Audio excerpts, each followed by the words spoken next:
current situation. As of no one really knows this, so this is kind of a Power 98.5 exclusive. But as of last March, my mother unfortunately has fallen terminally ill. She has stage 3 multiple myeloma, which is terminal blood cancer and bone marrow cancer. And she also has double end stage kidney failure. So I've had to kind of put a lot of things on hold. Obviously, the sheer panic and disbelief when I first found out. It was a lot to handle, and my first priority, and still my first priority, is my mother. She's my world. She's my rock. And as of last March, I had to kind of put everything on hold, move back to Providence, Rhode Island, make sure I got everything under control and knowing where her health is at and what the next steps are going to be to get her in a situation where she can have the best chance of longevity and also peace of mind and of body. So the leave of absence for right now, I've been on it for about 9 months. And it's going to continue until I have a better understanding of how much time my mother really has.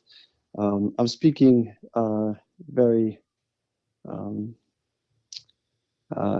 maturely on the topic now, but I could promise you when I first found out, I was in New Jersey. I was every emotion I've ever suppressed my whole life, every feeling that I've ever refused to feel. When I found out that she might not make it through that night, when we first brought her in, I sobbed all the way home for 3.5 hours from New Jersey.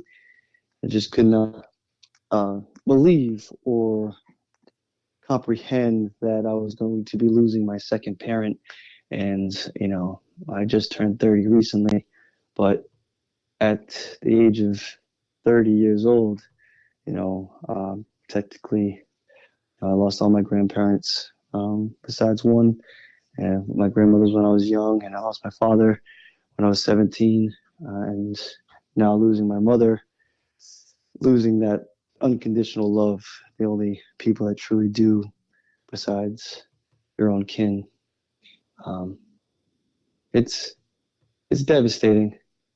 Going through it the first time, losing my father, you'd think it'd be a little bit easier to digest, but I can promise you it's not. It hurts just as much, if not more, So the leave of absence will continue until my mother either makes some type of recovery that allows her to have longevity.